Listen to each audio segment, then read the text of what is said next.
ஸ்டாலின் வந்து ஒரு ஜெயலலிதாவாயிட்டு இருக்காரு. அப்படிதான் நான் நினைக்கிறேங்க. ம், அது வந்து ஒரு பாணி அரசியல். ம், ஜெயலலிதா பாணி அரசியல் என்ன அப்படின்னா, ம், ஸ்ட்ராங்கான முடிவு எடுத்துடுறது. ம், ஜெயலலிதா மறைந்து இத்தனை வருஷம் கழிச்சும் ம், ஜெயலலிதாவை பாராட்டி பேசணும்னு ம், ஒரு கூட்டத்துக்கோ எதுக்கோ அழைப்பு விட்டாலும் எப்படி பாராட்டி பேசுறாங்க? ரொம்ப இரும்பு முடிவுகள் எடுப்பாங்க, உறுதியான முடிவுகள் எடுப்பாங்க. அயன் பட்டர்ஃப்ளை ம். அப்படித்தானே பேசுறாங்க. அரசியல் அது தேவைப்படுதுல்ல. ஓகே. அப்போ மோடி அப்படித்தானே முடிவு எடுக்கிறாரு. ம், ஏங்க இப்ப அரவிந்த் கெஜ்ரிவால் இன்னைக்கு விடுதலை ஆயிட்டாருங்க. அரவிந்த் கெஜ்ரிவாலும் மணிஷ் சிசோடியாவும் ம், சிபிஐ கேஸ்ல நீதிமன்றம் விடுதலை பண்ணிருச்சு. ஆதாரமே இல்லைங்க அப்படின்னு. அப்போ மோடி என்ன பதில் சொல்ல போறாரு? ஒன்றும் சொல்ல போறதே இல்லை. ஒரு சட்டமன்ற தேர்தலே அதுல வந்து ஆம் ஆத்மிக்கு லாஸ் ஆகி போச்சு இல்லைங்களா?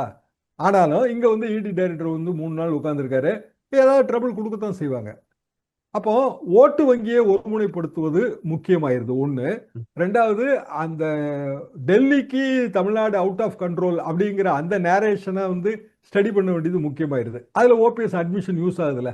அவர் தானே பிஜேபிக்கு ரொம்ப க்ளோஸா இருந்தவர், எல்லாருக்கும் தெரியும்ல.